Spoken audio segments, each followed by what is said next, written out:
உண்மையிலே பார்த்தீங்கன்னா இன்றைக்கி வந்திருக்க இடம் வந்து ரொம்ப தரமான இடம். ஏன்னா மீன் பார்த்தீங்கன்னா ஸ்ட்ரைக் அப்படி பேக் டு பேக் குத்துட்டே இருந்தது. வந்த ஒரு ஹாஃப் அன் ஹவர்லேயே பார்த்தீங்கன்னா ஒரு 3 மீன்கிட்டே ஏறிச்சு. நல்ல ஸ்ட்ரைக்கு, நல்ல இடம், பிளேஸ் சரியான பிளேஸு. வந்ததுக்கு இவ்வளோ லாங் வந்ததுக்கு ஒர்த்து. மேக்ஸிமம் எல்லாமே பார்த்தீங்கன்னா வந்து ஒரு 700 கிராம் மேலே தான் இருக்குது. பிரதர் பார்த்தீங்கன்னா பொறுமையாக தட்டி தட்டி எடுத்துகிட்டு வர்றாரு. எல்லாமே பார்த்தீங்கன்னா அந்த இலைக்கு நடுவில் தான் இருக்குது, வந்து ஸ்ட்ரைக் அடிக்குது. நம்ம கொஞ்சம் கேப்பு கொடுத்து தட்டினோன்னா வந்து அப்படி அடிக்குது ஸ்ட்ரைக்கு. பா சரியான சைஸ் பற்றி அங்கே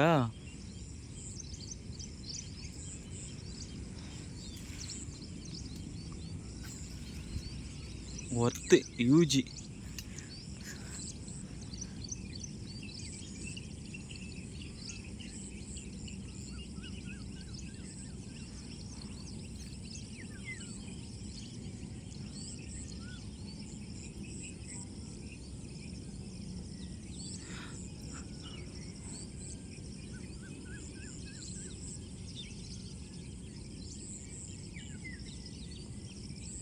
ஒன்று ஸ்ட்ரைக் வந்தது காணோம்.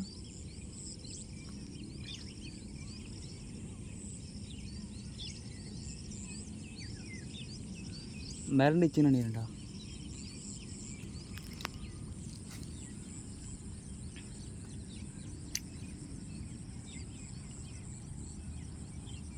இல்லைன்னா கொஞ்சம் இந்த சைடு கரையில் அச்சு போடுறான். கொஞ்சம் ரெஸ்ட் விடுவேன், ஏன்னா அந்த மீன் எப்படியும் மிரண்டுருக்கும்.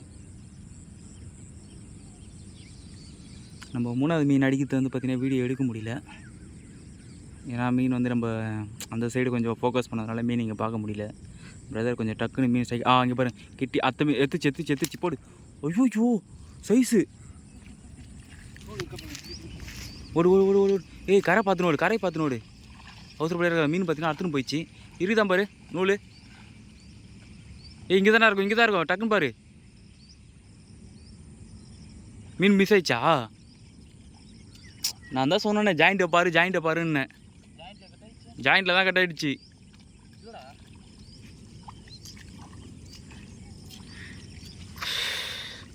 ஜாயிண்ட்டு தான் ப்ரோ, நல்லா பாரு.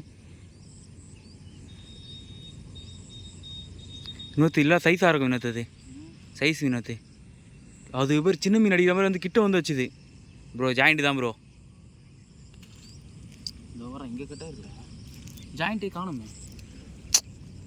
தோறு கூட ஜாயிண்ட் இருக்கா? வெளியேடு நூல் வெளியேடு. நல்ல வேலை ஃப்ராக் ஜாயிண்ட்டுக்கு பக்கத்தில். நான் தான் சொன்னேனே ப்ரோ, நல்ல வேலை.